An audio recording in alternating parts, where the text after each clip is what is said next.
사랑하는 성도 여러분, 성구 영신 예배 잘 드리셨는지요? 성구 예배, 영신 예배 바쁘셨죠? 또 피곤하시죠? 그렇지만 또 올해 하나님께서 새로운 해를 허락하셨고 또 새 날을 주셨으니까 감사한 마음으로, 기쁜 마음으로 또 신년 첫 주 예배를 하나님 앞에 드리도록 하겠습니다. 다 같이 묵상 기도 드리겠습니다.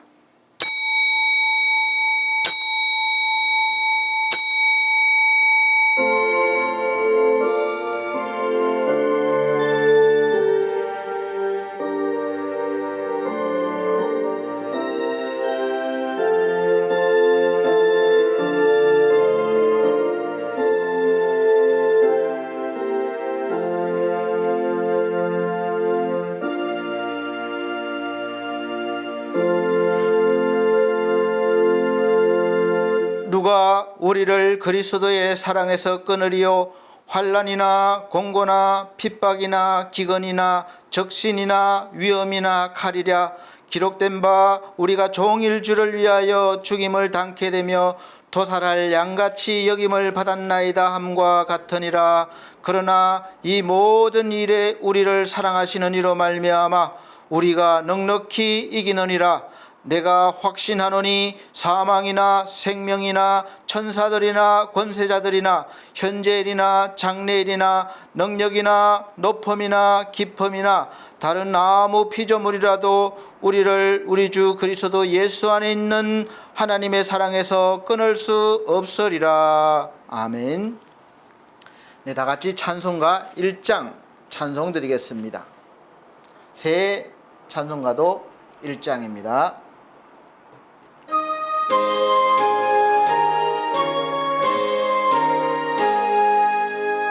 만복의 권원 하나님, 온 백성 찬송 드리고 저 천사여 찬송하세. 찬송 성부 성자 성령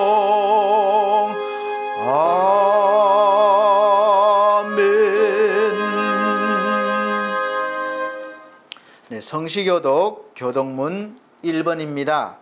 성경 찬송 뒤에 교독문 1번, 새 성경책도 1번입니다. 시편 1편. 제가 한 절, 우리 성도님들께서 한 절 천천히 봉독해 나가도록 하겠습니다. 복 있는 사람은 악인의 꾀를 쫓지 아니하며 죄인의 길에 서지 아니하며 오만한 자의 자리에 앉지 아니하고 오직 여호와의 율법을 즐거워하여 그 율법을 주야로 묵상하는 자로다. 저는 시냇가에 심은 나무가 시절을 쫓아 과실을 맺으며 그 잎사귀가 마르지 아니함 같으니 그 행사가 다 형통하리로다. 악인은 그렇지 않으며 오직 바람에 나는 겨와 같도다. 그러므로 악인이 심판을 견디지 못하며 죄인이 의인의 회중에 들지 못하리로다. 다 같이 대저 의인의 길은 여호와께서 인정하시나 악인의 길은 망하리로다. 아멘. 다 같이 사도신경으로 신앙 고백 드리도록 하겠습니다. 나는 전능하신 아버지 하나님 천지의 창조주를 믿습니다. 나는 그의 유일하신 아들 우리 주 예수 그리스도를 믿습니다. 그는 성령으로 잉태되어 동정녀 마리아에게 나시고 본디오 빌라도에게 고난을 받아 십자가에 못 박혀 죽으시고 장사된 지 사흘 만에 죽은 자 가운데서 다시 살아나셨으며 하늘에 오르시어 전능하신 아버지 하나님 우편에 앉아 계시다가 거기로부터 살아있는 자와 죽은 자를 심판하러 오십니다. 나는 성령을 믿으며 거룩한 공교회와 성도의 교제와 죄를 용서받는 것과 몸의 부활과 영생을 믿습니다. 아멘. 다 같이 찬송가 44장입니다. 새 찬송가는 19장.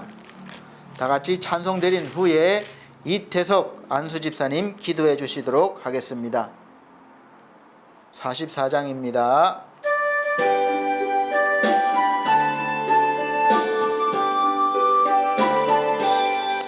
찬송하는 소리 있어 사람 기뻐하도다. 하늘 아버지의 이름 거룩거룩합니다. 천하 사람 찬양하자. 거룩하신 하나님께 할렐루야 할렐루야 할렐루야 아멘. 하나님의 나라 권세 영원토록 있도다. 하나님의 영광 나라 거룩거룩합니다. 하늘 보좌 계신 주님 세상 주관하시도다. 할렐루야 할렐루야 할렐루야 아멘. 하나님의 모든 뜻은 그 뜻대로 되도다. 우리 아버지의 뜻은 거룩거룩합니다. 주여 속히 임하셔서 기쁜 날을 주옵소서. 할렐루야 할렐루야 할렐루야 아멘 아멘. 예배를 위해서 이태석 안수집사님 기도해 주시겠습니다. 누구든지 그리스도 안에 있으면 새로운 피조물이라. 이전 것은 지나갔으니 보라 새 것이 되었도다. 아멘. 2022년 이민년 새해를 맞아 새 소망을 주신 하나님께 영광과 존귀와 경배와 찬양을 올려드립니다. 지난 한 해 코로나 재난으로 인해 고난과 고통과 두려움 속에 살았던 저희를 보호해 주시고 치료해 주시고 위로해 주신 하나님의 크고 놀라운 사랑과 은혜에 감사를 드립니다. 어둡고 컴컴한 터널 속에서도 하나님의 위대하심과 사랑의 손길을 발견하게 하시고 창조 질서를 어기고 살았던 죄와 허물을 깨닫게 해주시고 잊고 지냈던 자신과 가족과 이웃을 되돌아보는 시간 허락하심에 감사드립니다. 세상의 영화와 물질의 사슬에 얽혀서 하나님을 멀리하고 이기심과 시기와 다툼과 탐심에 빠져 남을 미워하고 정죄하며 세상을 오염시키고 살았던 저희 죄를 용서해 주시고 새해를 맞아 정직하고 정결한 영을 새롭게 하시고 날마다 구원의 기쁨을 누리며 성령 충만하게 살아가게 하옵소서. 아멘. 새해에는 성령의 바람이 이 땅에 불어와 코로나 바이러스가 깨끗하게 사라지게 하옵시고 생업에 힘겨워하는 모든 이들의 아픔도 사라지게 하시옵소서.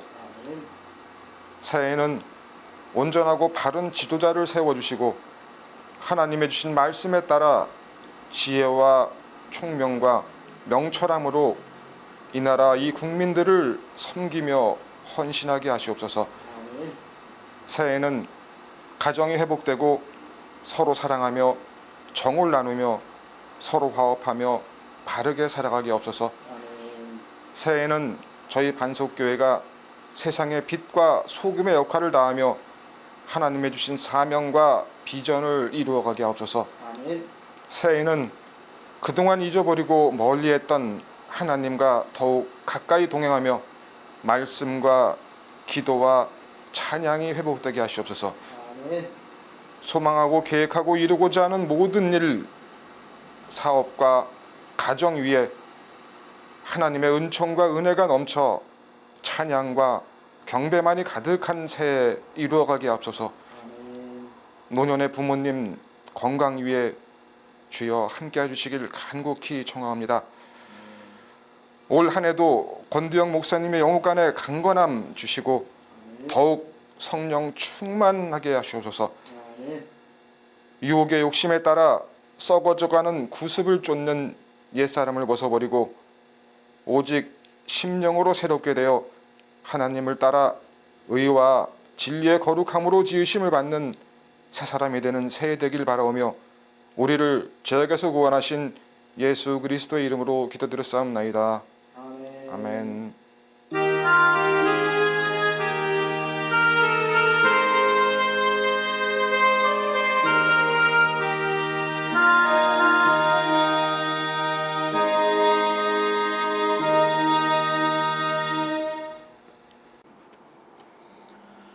네, 감사합니다.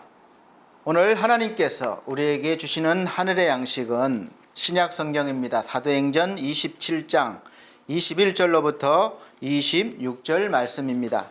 사도행전 27장 21절로 26절 말씀입니다. 제가 천천히 봉독해 드리도록 하겠습니다.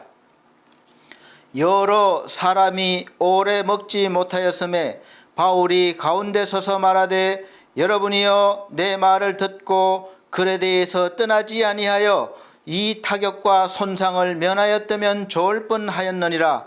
내가 너희를 권하노니 이제는 안심하라. 너희 중 생명에는 아무 손상이 없겠고 오직 배뿐이니라. 나의 속한 바 곧 나의 섬기는 하나님의 사자가 어젯밤에 내 곁에 서서 말하되 바울아 두려워 말라. 내가 가이사 앞에 서야 하겠고 또 하나님께서 너와 함께 행선하는 자를 다 내게 주셨다 하였으니 그러므로 여러분이 안심하라. 나는 내게 말씀하신 그대로 되리라고 하나님을 믿노라. 그러나 우리가 한 섬에 걸리리라 하더라. 아멘. 네, 우리 사랑하는 성도 여러분, 성구 영신 예배 또 지난 31일부터 1일 또 2일 연속 예배 때문에 좀 지치셨나요? 쉬지 못하고 계신가요? 육체적으로는 좀 고단하더라도 내면적으로 하나님께서 평안과 또 위로와 안식을 주시기를 이 시간 예수 그리스도 이름으로 축복합니다. 오늘 설교 말씀의 제목이 거친 세상 파도를 이기는 사람이란 제목으로 오늘 말씀을 전가하겠습니다. 오늘 말씀이 보면 풍랑을 만난 그 사도 바울에 대해서 말씀하고 있습니다. 사실은 사도 바울이 죄수의 몸으로 로마에 가면서 이제 처음 배를 탈 때 말렸었는데 선장과 선원들이 경험이 더 많고 지식이 많으니까 강행을 해서 이제 항해를 하게 되었습니다. 거긴 장사꾼도 있었고 막 짐이 많이 실려 있었고 이제 또 죄수들도 있었죠.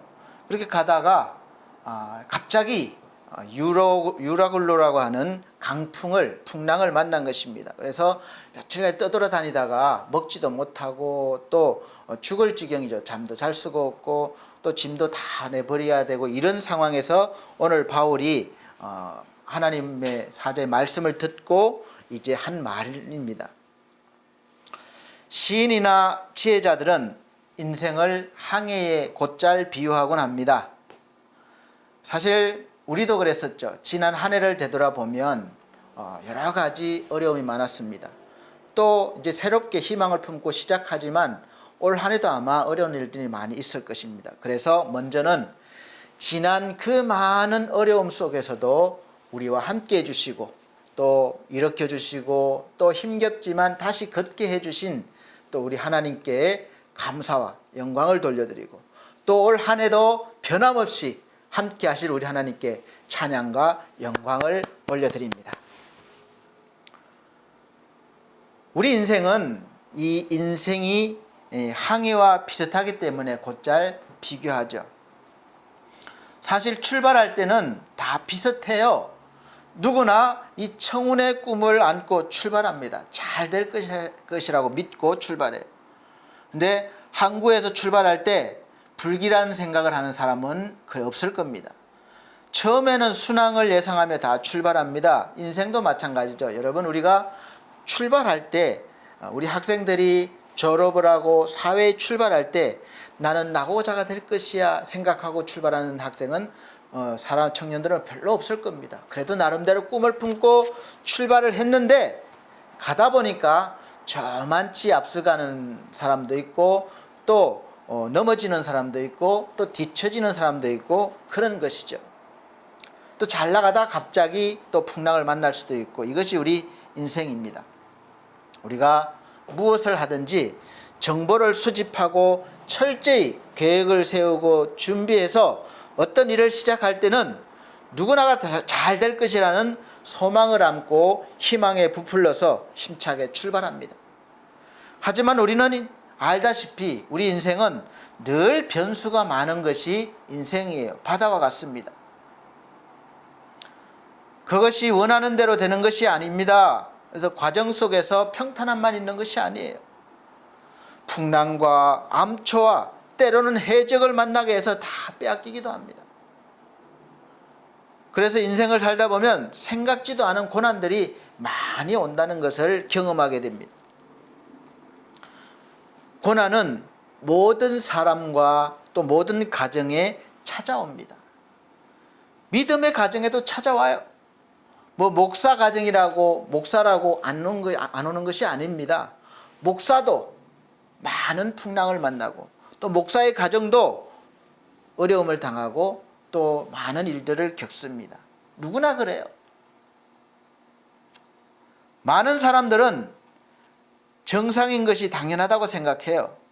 그러나 세상에서는 정상적이지 않는 일들이 너무도 많습니다. 누가 봐도 헌신적이고 신실한 믿음의 사람의 집에 그 집에도 풍랑은 비켜가지를 않는 거예요. 그래서 어떤 때는 도무지 하나님의 뜻을 알지 못할 때가 있습니다. 아무리 기도하고 말씀을 묵상해 봐도 도대체 하나님이 왜 그런 일을 당하게 하시는지, 왜 이런 일을 겪게 하시는지 도대체 이해가 되지가 않습니다. 답이 안 나오는 거예요. 욥기서에 보면 욥이 나름대로 신실하게 신앙생활을 하면서 살아왔습니다. 동방의 갑부였어요. 그런데 갑자기 연속적으로 엄청난 광풍을 만나게 된 것이죠. 한순간에 재산을 다 잃어버리고 또 하나님께 복을 받았다고 자부할 수 있었던 그 자녀들까지, 그때는 자녀들이 많으면 복 받은 거예요. 한 번에 다 죽어버렸고 함께 했던 부인도 떠나버리고 또 자기 몸은 온몸에 피부병이 들어서 기와장으로 긁어야 하는 그런 지경에까지 이르렀습니다. 욥의 입장에서 아무리 생각해봐도 그런 일을 당할 만한 이유가 없는 거예요. 너무나 이게 아픈 것이죠. 내가 잘못이라도 했으면 내가 잘못해서 그런가 보다 이렇게도 받아들이고 인정할 텐데 자기가 봐도 잘못이 없는 거예요. 그런데 그러한 일이 한 번도 아니고 연속적으로 그렇게 찾아왔습니다. 아무리 생각해봐도 기도해봐도 도저히 이해할 수 없는 하나님의 처사였습니다. 그럼에도 불구하고 그 풍파 속에서도 끝까지 욥은 하나님을 바라보면서 말씀을 붙잡고 결국은 모든 풍랑을 이기고 인생에서 성공한 항해를 잘 마친 그런 사람으로 우리가 볼 수 있어요. 지금 우리가 개인이나 사회나 국가 그리고 전 세계적으로 어느 날 갑자기 나타난 이 코로나 바이러스라는 광풍을 만났습니다. 이 코로나의 광풍이 어디에서 왔고 왜 왔으며 언제까지 휘몰아칠지 지금으로서는 아무도 명확하게 말할 수 없습니다. 사도 바울이 만난 풍랑처럼 굶주려야 되고 또 풍랑에 시달려야 되고 또 가지고 있던 물건을 다 버려야 됩니다. 많은 사람들이 재산을 잃어버리고 힘들어합니다. 목숨의 위협까지 있고 또 목숨을 잃기까지 했습니다. 우리 신자들 중에서는 하나님의 심판이라고 말하는 분들도 계십니다. 물론 그렇게 해석할 수도 있습니다. 그러나 이 코로나가 하나님을 믿는 교회와 신실한 목회자와 성도들까지도 덮쳐서 고난을 당하게 하고 죽음을 당하게 한 것을 우리가 알 수 있습니다. 그럼 이 부분은 어떻게 설명을 할 것입니까? 심판이라고 말하는 것은 우리가 어떤 잘못을 했을 때에 그 잘못한 부분에 대한 징계를 말하는 것입니다. 죄를 지었기 때문에 그 죄에 대한 것을 묻고 그 죄질에 대해서 판결자가 적절한 형을 내리는 판결을 하는 것을 심판이라고 할 수 있습니다. 그러면 믿음이 아주 적고 깊고를 떠나서 예수 그리스도를 구주로 믿는 사람들은 하나님의 심판에서 해방된 사람들이라고 성경에서 분명히 말씀하고 있고, 또 우리도 그 말씀을 복음으로 듣고 믿었기 때문에 구원의 확신이 있고 우리는 더 이상 이제 하나님의 심판을 받지 않는다고 확신합니다. 믿고 있습니다. 우리에게는 하나님의 심판이 없는 거예요. 그래서 죄로부터 자유한 사람이 된 겁니다. 그러므로 예수 그리스도 안에 있는 자에게는 결코 정죄함이 없다. 하나님이 정죄하지 않겠다는 거예요. 그럼 우리가 심판받을 이유가 없잖아요. 그런데 심판을 받았다고 하면 말이 안 되지 않습니까? 이해할 수가 없는 거죠. 하나님께서 예수 그리스도를 통해서 우리의 과거, 현재, 그리고 또 미래의 죄까지 다 깨끗하게 해결해 주셨다고 선언하셨고, 그래서 예수 그리스도를 믿는 사람들은 이제 하나님께서 심판을 하지 않겠다, 의인이라고 부르겠다, 더 이상 죄인이라고 하지 않겠다, 그렇게 선언하신 것입니다. 그래서 우리가 이 코로나가 하나님의 심판이라고 말할 수 없는 부분도 됩니다. 그럼 하나님은 상황에 따라서 이랬다가 저랬다가 하시는 분이십니까? 그럼 성경 말씀은 더 이상 우리에게 믿음을, 신뢰를 줄 수 없는 말씀이 되는 것입니다. 상황에 따라서 변하시는 하나님을 불안해서 우리가 어떻게 따르겠습니까? 두려워서 믿는다면 평생 이 신앙생활이 고역일 거예요. 벌받지 않으려고 두려워서 믿는 그 신앙이 어떻겠습니까? 모든 것을 심판을 받지 않기 위해서 마음에도 없는 것을 억지로 해야 됩니다. 억지로 예배를 드리고, 억지로 찬양을 하고, 억지로 헌금을 드리고, 억지로 헌신을 하고, 그냥 마지못해서 전도를 하고, 이렇게 신앙적인 일들이 다 그렇게 되어버립니다. 과연 우리의 중심, 그 마음속까지 보시는 하나님이 그런 신앙인을 기뻐하시겠습니까? 인정해 주시겠습니까? 하다못해 내 주위의 사람들이 나를 대할 때 가식적으로 대하는 것이 느껴지면 얼마나 기분이 상하는지 몰라요. 사람도 그런데 하나님은 어떻겠습니까? 그래서 하나님은 때로는 예배를 좀 드리지 않았으면 좋겠다, 가정스럽다, 차라리 성전문을 닫아라, 그렇게까지도 말씀하셨습니다. 사랑하는 성도 여러분, 적어도 우리 그리스도인들은 우리에게 예고가 된 광풍이든 이 갑자기 불어닥친 광풍이든 늘 우리가 말씀 안에서 기도하며 해석을 잘 해야 되고 또 잘 들어야 됩니다. 말씀을 잘 들어야 돼요.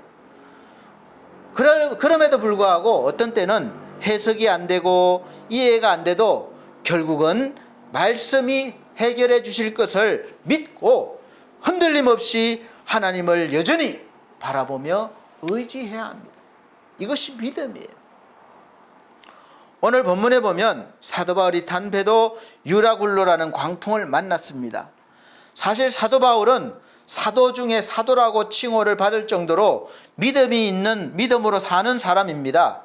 이런 사도가 타고 있는 배라면, 이런 사도가 배를 타고 항해를 한다면 우리가 바라보는 관점은 적어도 순탄해야 하는 것입니다. 형통해야 하는 것입니다. 우리가 하나님을 이렇게 잘 믿는데 당연히 잘 돼야죠. 형통해야죠. 잘 믿고 있는데 갑자기 안 돼버리면 어떻게 설명을 할 것입니까? 순탄해야 되는데 우리의 바램을 깨어버리고 갑자기 광풍이 불어닥쳐서 배가 침몰할 위기에 처한 것입니다.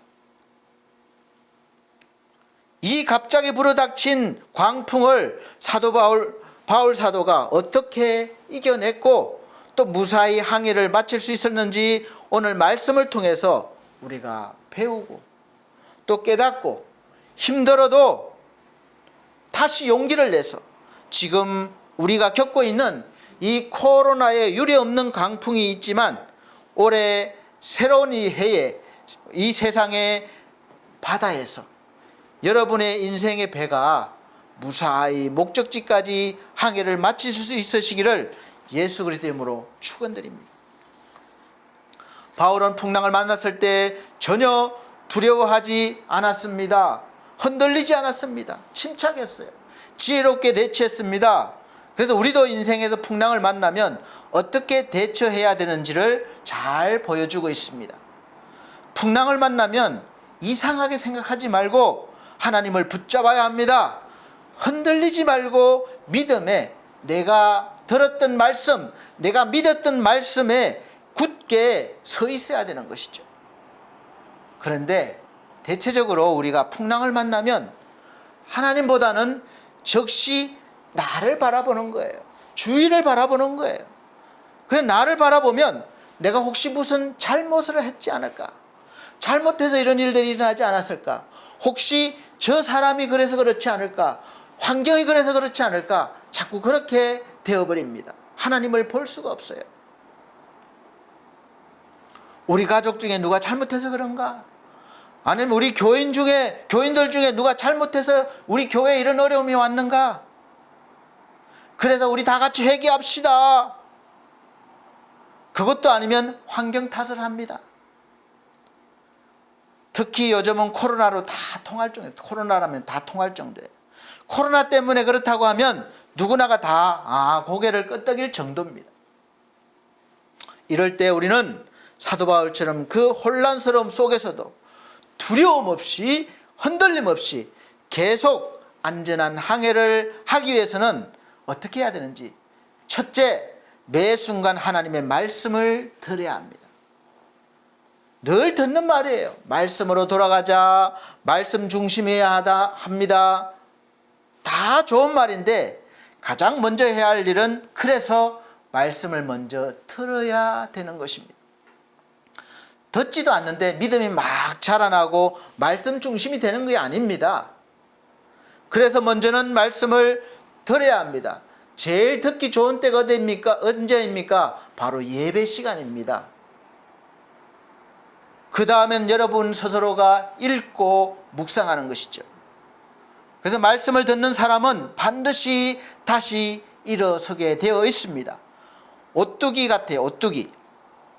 오뚜기는 아무리 넘어져도 다시 일어납니다. 우리가 인위적으로 힘을 가해서 넘어뜨려도 다시 벌떡 일어납니다. 왜 그렇습니까? 그 바닥에 강력한 무게중심을 잡아주는 추가 달려있기 때문에 그렇습니다. 우리 성도에게는 하나님의 말씀이 우리 인생의 중심추가 되어야 합니다. 그래서 하나님의 말씀은 그래서 내가 넘어지고 환경에 의해서 넘어지고 사람에 의해서 넘어져도 다시 우뚝 일어서는 것입니다. 하나님의 말씀이 나를 다시 일으켜 세워주시기 때문에 그렇습니다. 그래서 사도 바울은 그의 인생에서 항상 하나님의 말씀이 이 중심추가 되었기 때문에 어떤 일이 있어도 강력하게 그 말씀 중심에 서 있었던 것이죠. 그는 늘 하나님과의 한 라인이 있었어요. 항상 하나님의 말씀을 들었습니다. 우리 반석교회에서 올해 가장 먼저 해야 할 일이고 꼭 해야 할 아주 중요한 일입니다. 하나님의 말씀을 듣는 일입니다. 그래서 듣기는 속히 해야 되는 거예요. 말씀을 들으면 흔들리지 않습니다. 말씀을 붙잡으면 요동하지 않습니다. 사도 바울이 고린도에 전도하면서 아주 낙심했어요. 뜻대로 되지 않습니다. 핍박은 심해졌고 그렇다고 열매도 없었습니다. 최악이었어요. 그만두고 싶었습니다. 차라리 다른 데 가서 이방인들에게 전도하고 싶었어요. 사도행전 18장 6절에 그 마음의 표현이 잘 나타나 있습니다. 저희가 대적하여 회방하거늘 바울이 옷을 떨어 가로되 너희 피가 너희 머리로 돌아갈 것이요 나는 깨끗하니라. 이후에는 이방인에게로 가리라 하고 이렇게 말해요. 얼마나 힘들었으면 차라리 내가 여기 다 정리해버리고 이방인에게로 간다. 너희 죄 때문에 그런 거니까 나는 아무 잘못이 없다. 그렇게 스스로를 위로하고 이렇게 말하는 겁니다. 그때 바울은 하나님의 음성을 들었습니다. 무서워하지 말아라. 잠자코 있지 말고 끊임없이 말해라. 하나님의 말씀을 들은 것입니다. 사도행전 18장 19절 말씀에 밤에 주께서 환상 가운데 바울에게 말씀하시되 두려워하지 말며 잠잠하지 말고 말하라. 바울은 하나님의 말씀을 들었기 때문에 그 이후로 1년 6개월을 더 머물면서 그 힘든 상황에서도 흔들리지 않고 하나님의 복음의 말씀을 전했던 것입니다. 하나님의 말씀 한마디가 1년 6개월을 그를 버티게 한 거예요. 저도 마찬가지입니다. 저도 힘들 때 그럼 저는 누구에게 말씀을 듣습니까? 하나님이 직접 저에게 말씀해 주시나요? 어떤 목사님들은 직접 누구야 이렇게 해라 그렇게 들었다고 하는데 저한테는 하나님이 그렇게 말씀해 주지 않습니다. 그래서 저는 저 나름대로 성경을 읽고 묵상하고 또 다른 목사님의 설교를 많이 듣습니다. 그 들음에서 하나님의 음성이 들리는 거예요. 그래서 다른 목사님들의 설교를 들으면서 힘을 얻습니다. 성경 말씀을 읽으면서 또 힘을 얻습니다. 특히 작심하고 성경을 매일 읽고 묵상하면 뭔가 모르게 새 힘이 솟아나는 것을 피부로 느낄 수가 있습니다. 그때는 어떤 것도 두렵지 않습니다. 그만큼 하나님의 말씀은 강력한 영적인 힘을 불어넣어 주시는 것입니다.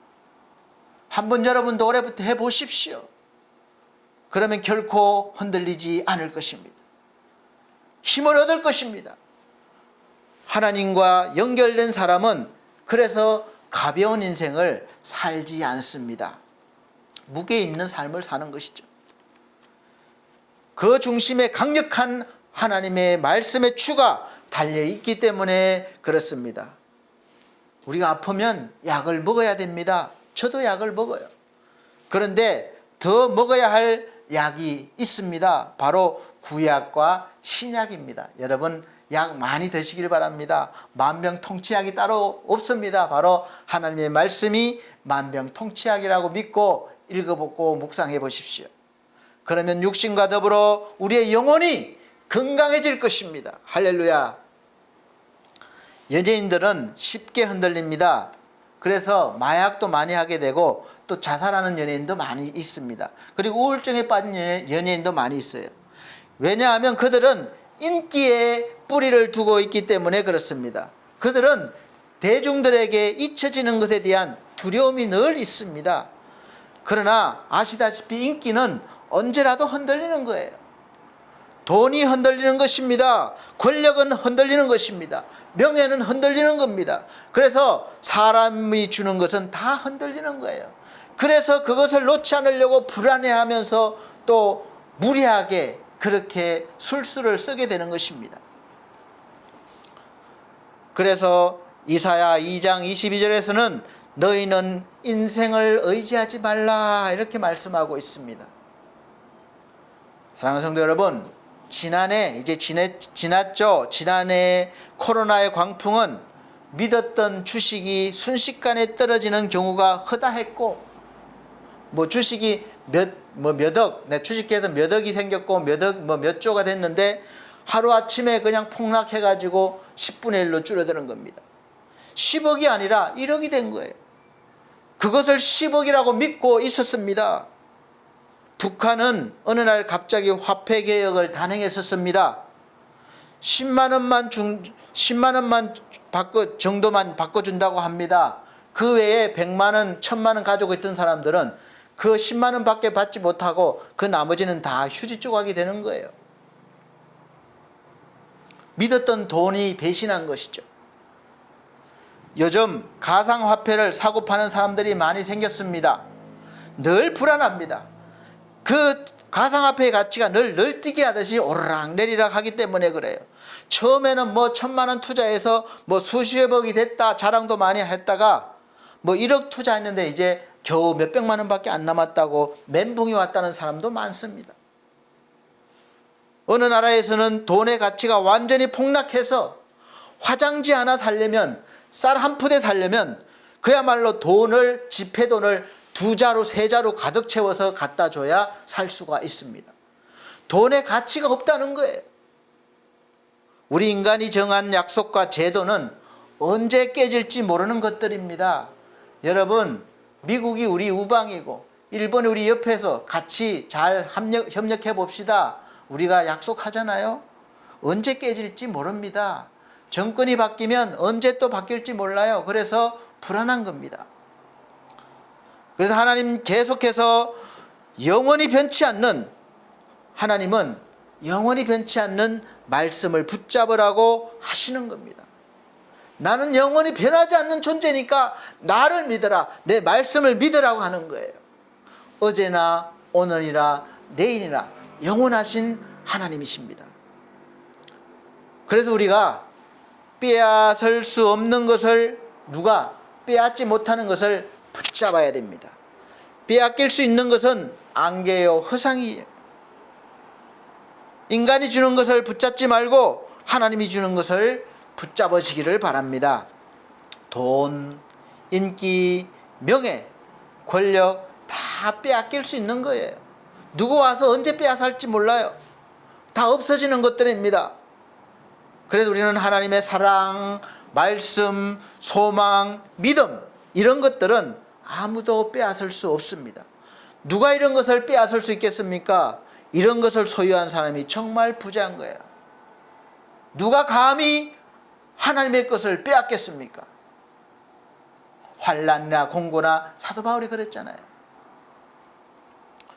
이순신 장군은 삭탈 관직을 당하고 백의종군했습니다. 이 선조의 모함으로 직위와 수군 통제사 자리를 빼앗겼습니다. 다 빼앗겼어요. 하지만 왕이라도 빼앗을 수 없는 게 있었습니다. 무엇입니까? 백성들로부터 받는 신망, 리더십은 빼앗길 수 없었어요. 그것은 빼앗을 수 없는 것입니다. 그래서 이순신 장군은 빼앗을 수 없는 것에 투자한 사람이에요. 그래서 이순신 장군을 우리가 뭐라고 부릅니까? 성웅이라고 부르는 겁니다. 그래서 우리 성도는 빼앗을 수 없는 것에 다 투자한 사람이어야 합니다. 사실 교회 직분이 귀하죠. 이제 새해에는 또 새로운 직분들을 많이 받습니다. 직분이 귀합니다. 귀하기는 하지만 어떤 면에서는 또 아무것도 아닐 수도 있습니다.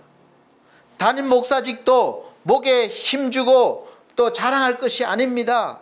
직분 때문에 물론 내가 열심히 할 명분이 있지만 그 직분이 나를 살리지는 못해요. 하나님이 훅 불면 하루아침에 날아가는 것입니다. 내가 아무리 목사고 장로고 권사라도 하나님이 부르시면 다 내려놓아야 되는 거예요. 그래서 하나님의 말씀만이 영원한 것입니다. 우리가 느낌에 기반을 두는 사람이 있어요. 육감을 가지고 행동의 기준을 삼는 사람이 있습니다. 느낌이나 육감이 얼마나 잘못된 것인지 단적인 예를 들면, 믿음도 이 감정으로, 육감, 느낌으로 믿는 분들도 꽤 많이 있으시더라고요. 그것이 왜 위험한가 하면, 우리가 오토바이를 타보십시오. 오토바이로 100km만 달려도, 140km만 달려도 엄청난 속도감이 느껴집니다. 그런데 900km 이상 가는 속도로 달리는 비행기 안에 있어 보십시오. 전혀 빠르게 느껴지지 않습니다. 이것이 느낌이나 육감의 허상이에요. 이 우주를 움직이시는 하나님의 지혜를 생각해 보십시오. 하나님의 능력을 생각해 보십시오. 사람들은 이것을 우연이라고 말합니다. 아니면 어떻게 무엇이 변해서 그렇다고 합니다. 하나님을 전혀 이해하지 못하기 때문에 그런 말을 한 것입니다. 고난 가운데 있는 욥에게 하나님은 계속해서 하나님의 광대하심에 대해서 말씀해 주십니다. 이 우주 천하 만물을 누가 만들었고 누가 운행하느냐 한번 보라는 거예요. 이 하나님의 고도의 방정식을 우리 인간이 어떻게 알 수 있겠습니까? 하나님의 지혜를 인간이 필적할 수 없어요. 하나님은 인간에게 말씀을 주셨습니다. 말씀도 다 이해한다는 것은 불가능합니다. 어떤 사람들에게는 시대마다 하나님이 쓰시는 거예요. 어떤 사람은 이 말씀을 주시고 어떤 사람은 저 말씀을 주십니다. 나는 계시를 받아서 내가 다 알아 신이 된 것처럼 말하는 것은 교만이요 잘못된 것입니다. 말씀은 이해하면서 믿는 것이 아닙니다. 이해할 수 없습니다. 그래서 때로는 하나님의 말씀을 들을 때 그냥 믿어야 되는 거예요. 이해가 되지 않아도 믿으면 신비하게 어느 때에 믿음이 생기고 믿어지는 것입니다. 그래서 말씀에 순종하는 사람이 지혜로운 사람인 것입니다. 사람들은 환경에 따라 막 몰려다녀요. 많은 사람이 가는 곳이 정답인 줄 알고 몰려갑니다. 그러나 정답이 아닌 경우가 허다합니다. 남들이 몰려가는 반대쪽에 정말로 정답이 있고 진리의 길이 있습니다. 그래서 예수께서 마태복음 7장 13절 14절에서 이렇게 말씀하셨습니다. 좁은 문으로 들어가라. 멸망으로 인도하는 문은 크고 그 길이 넓어 거리로 들어가는 자가 많고 생명으로 인도하는 문은 좁고 길이 협착하여 찾는 이가 적음이니라. 아멘. 그래서 진리는 고독합니다. 그래서 좁은 문이고 찾는 이가 많지 않은 거예요. 사람이 인정하는 것은 쉽게 무너집니다. 하나님이 보증하지 않은 것을 사람이 정답이라고 말할 수 없기 때문에 그렇습니다. 그래서 우리의 믿음의 사람들은 세상의 말을 듣고 요동하지 말아야 되고 오로지 하나님의 말씀을 들어야 하는 것입니다. 세상의 말은 하루아침에 변할 수 있어요. 얼마나 말을 잘 바꿉니까? 어제 저녁 뉴스에서 본 것이 아침 뉴스에는 전혀 다르게 나오는 일들이 허다합니다. 특히 정치에서는 더 그렇습니다. 정권이 바뀌면 옳은 것이 그런 것이 되고 영웅이 역적이 되는 거예요. 그래서 우리 그리스도인들은 하나님의 말씀을 들어야 풍랑을 이기는 최후의 승리자가 되는 것입니다. 둘째는 풍랑을 이기기 위해서는 내가 가지고 있는 것 중에 쓸데없는 것을 버려야 합니다. 쓸데없는 것을 우리는 잘 몰라요. 그래서 물건을 계속 쌓아두고 안 쓰는데도 모아둡니다. 버려야 하는데 버리지를 못하는 거예요. 제 이야기입니다. 안 입는 옷들이 얼마나 많은지 몰라요. 버리지를 못하는 거예요. 우리가 인생에서 풍랑을 만나는 것은 버리라는 것입니다. 성경에서는 가지고 쌓아두기보다는 나누라는 말씀으로 우리를 교훈하고 있는 말씀이 많습니다. 가진 것을 나눠줘야 합니다. 나를 버려야 되는 거예요. 나눠주면 나는 가벼워지고 받는 사람은 풍요로워집니다. 주님을 따르기 위해서는 내 것을 나누는 것이 중요합니다. 제자들은 주님을 따를 때 다 내려놓고 다 버리고 따라갔습니다. 베드로는 배를 버렸습니다. 요한과 야고보는 배와 아버지를 버렸다. 마태는 세관의 관직을 버렸습니다. 모세는 바로의 공주의 아들이라는 칭호를 버렸습니다. 권력과 명예를 다 버린 거예요. 여기서 버렸다는 것은 의지하던 것을 다 내려놓았다는 뜻입니다. 자기가 의지하는 것을 다 내려놓고 주님을 따르며 하나님의 영광을 위해서 하나님을 의지하며 일한다는 뜻이에요.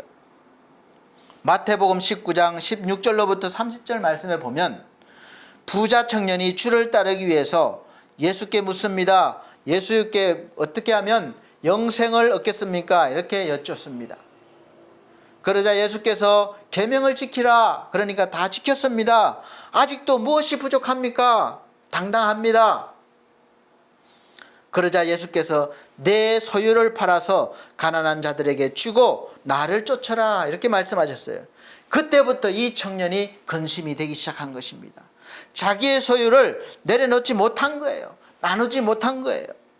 부자가 천국에 들어가지 못한다는 말씀이 아닙니다. 그만큼 어렵다는 거예요. 예수께서 약대가 바늘기로 들어가는 것이 부자가 하나님 나라에 들어가는 것보다 쉽다고 말씀하셨습니다.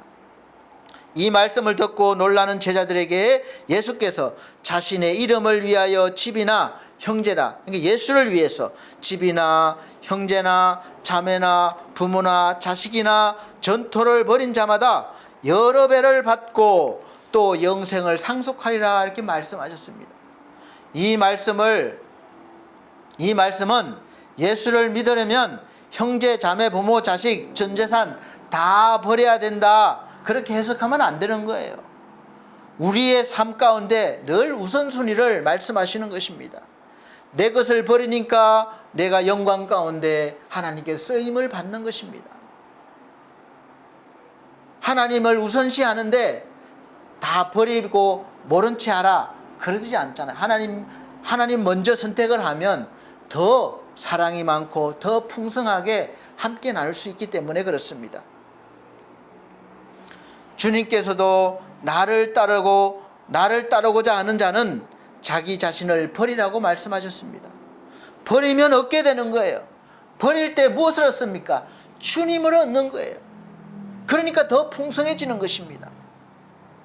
우리의 야망을 버려야 합니다. 안락함을 내려놓아야 합니다.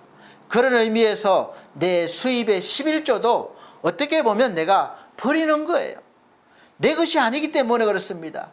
일주일에 하루, 주일은 내가 버리는 겁니다. 내 것이 아니기 때문에 그래요. 내 것이 아닌 것을 내 것으로 삼으면 그것이 곧 도둑이 되는 거예요. 하나님 것을 도둑질하는 것입니다. 버리는 것은 내 삶에서 최우선으로 하나님을 두라는 이야기입니다. 그래서 하나님을 더 깊이 섬기기 위해서 하나님의 말씀에 순종하는 것입니다.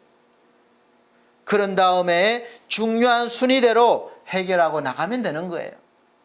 이 갑자기 불어닥친 유라굴로를 통해서 그 강풍에서 배 안에 있는 사람들이 살아나려면 배에 있는 짐들을 바다로 버리고 무게를 줄여야 합니다. 내 짐이 아까워서 버리지 못하면 같이 죽는 거예요.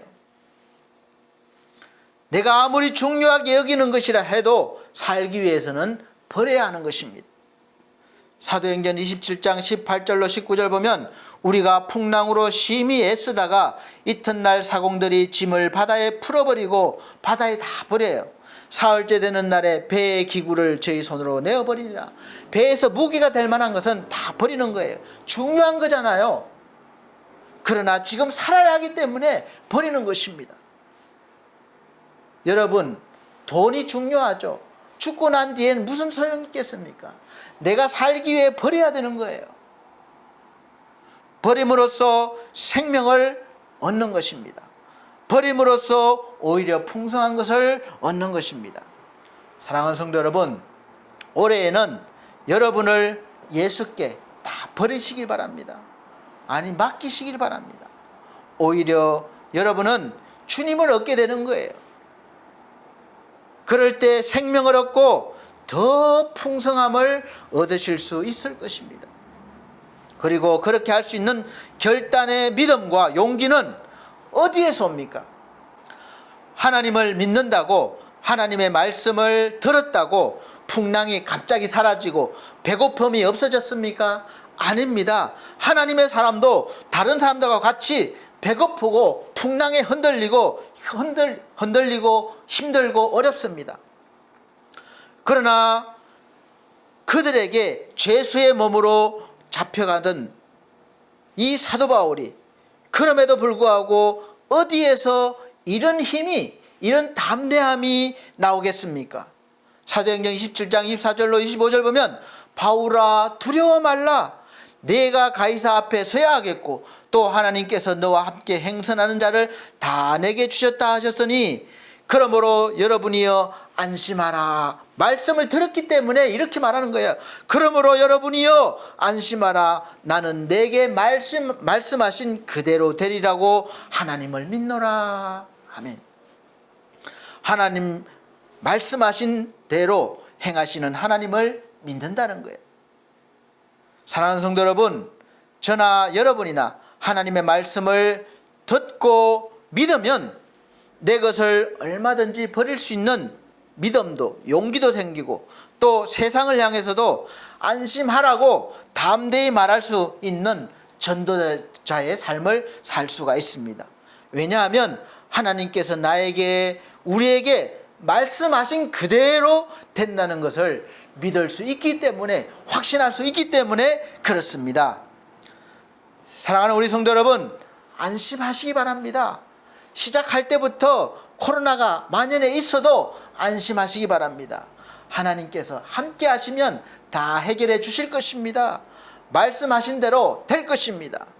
이런 믿음으로 올 한 해 거친 이 코로나의 풍랑, 경제적인 어려움의 풍랑, 건강의 풍랑을 잘 이겨내시고 하나님의 뜻을 이루시고 영광을 돌리시는 하나님의 거룩한 성도들이 다 되시기를 예수 그리스도 이름으로 축복합니다. 하나님 감사합니다.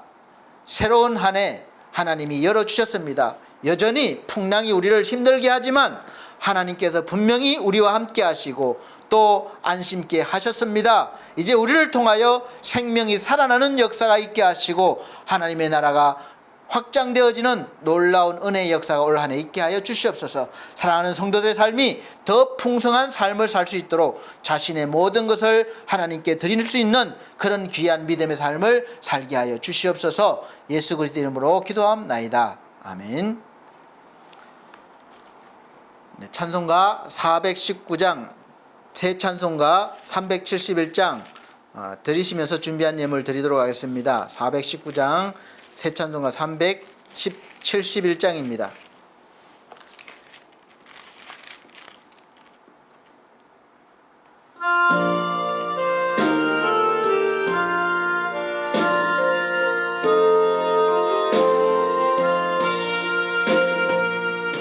구주여 광풍에로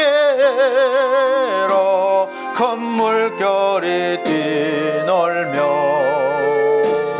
온 하늘이 어둠에 쌓여 피할 곳을 모르니 우리가 죽게 된 것을 안 돌아봅니까? 깊은 바다에 빠지게 된 때 주무시려 합니까? 큰 바람과 물결아 잔잔해 잔잔해 사납게 뛰노는 파도나 저 흉악한 막이나 아무것도 주 평안히 잠들어 누신 배 되어 보낼 능력이 없도다. 주 예수 풍파를 꾸짖어 잔잔해 잔잔해 주 예수 풍파를 꾸짖어 잔잔하라. 구주여 떨리는 내 맘 저 풍랑과 같아서 늘 불안에 쌓여서 사니 날 붙들어 주소서. 세상의 풍파가 나를 삼키려 합니다. 지금 죽게 된 날 돌아보사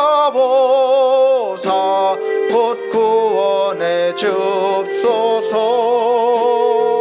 큰 바람과 물결아 잔잔해 잔잔해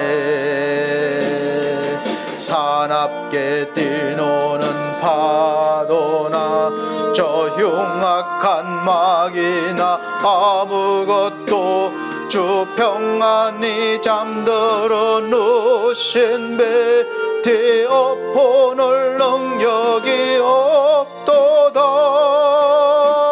주 예수 풍파를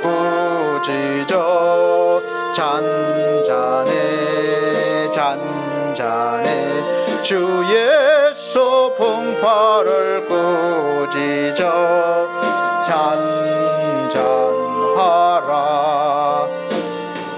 사나운 광풍이 차고 큰 물결이 거치니 그 잔잔한 바다와 같이 내 마음이 편하다. 구주여 늘 함께 계셔 떠나지 맙소서.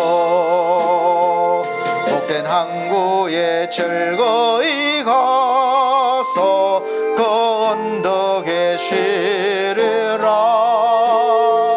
큰 바람과 물결아 잔잔해 잔잔해 사납게 뛰노는 파도나 저 흉악한 막이나 아무것도 주변하니 잠들어 누신 배 뒤엎어놓을 능력이 없도다. 주 예수 풍파를 꾸짖어 잔잔해 잔잔해 주 예수 풍파를 꾸짖어 잔잔하라. 아멘. 드려진 예물을 위해서 기도드리겠습니다. 전주에 드린 예물은 자막으로 올려드리고 있습니다. 사랑이 많으신 아버지 하나님, 새해 출발하면서 이렇게 귀한 예배 드리게 하심을 감사합니다. 올 한 해 우리 인생을 주님께 드리며 맡기며 아버지 감사함으로 귀한 예물 준비했습니다. 귀한 손길마다 하나님 받아주시고 올 한 해 저들의 삶이 주 안에서 형통한 믿음의 삶을 살 수 있도록 채워주시고 채워주시되 풍성이 넘치게 하여 주시옵소서. 예수 그리스도 이름으로 축복하고 기도함나이다. 아멘. 교회 앞에 광고 말씀드리겠습니다. 22년도 교회 표어는 영의 사람으로 사는 사람, 사도행전 2장 14절로 17절 말씀입니다. 우리가 이제 육의 사람보다는 영의 사람으로 사는 그런 한 해가 되시기를 바랍니다. 매주 주일 오전 11시 예배를 여전히 영상으로 드리고 있습니다. 대면 예배 환경이 될 때까지 열심히 기도해 주시고 협력해 주시기를 바랍니다. 우리 성도들의 가정과 직장과 사업을 위해 기도해 주시고 연약한 성도들 건강회복과 믿음 회복을 위해서 기도해 주시길 바랍니다. 특별히 우리 차을봉 권사님이 지금 병원에 한 열흘째 지금 입원해 계십니다. 그래서 회복을 위해서 기도해 주시기를 바랍니다. 네 번째는 코로나 바이러스 예방을 위해서 청결 유지해 주시고 소독, 마스크 착용, 또 백신 접종, 거리두기 계속해서 잘 해주시기를 바랍니다. 결단의 찬송, 찬송가 61장, 새 찬송가 54장 찬송 드린 후에 죽도록 예배를 마치도록 하겠습니다.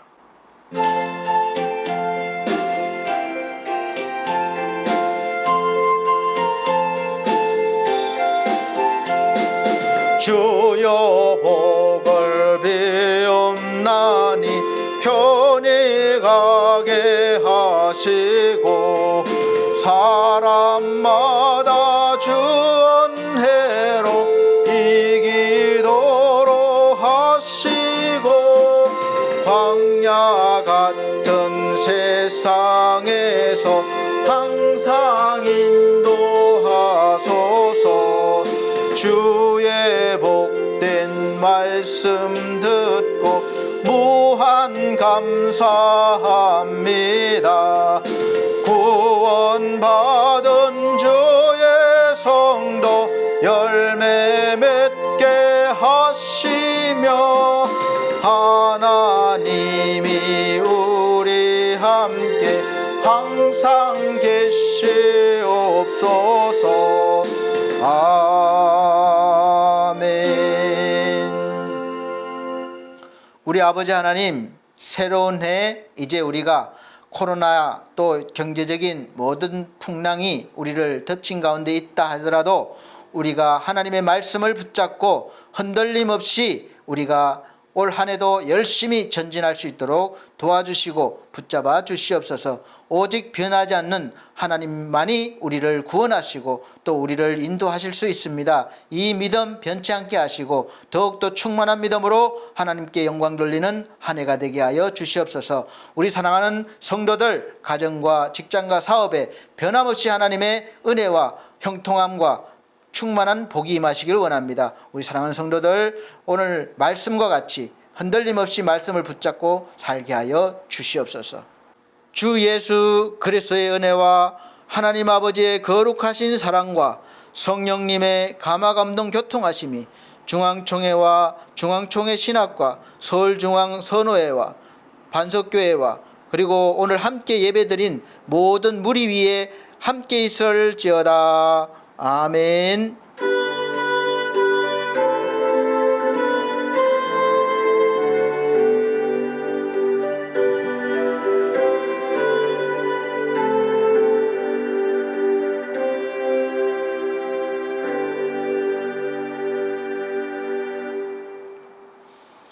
하나님께 영광 돌립니다. 감사합니다. 올 한 해 하나님의 형통한 복이 충만하시기를 예수 그리스도로 축복합니다.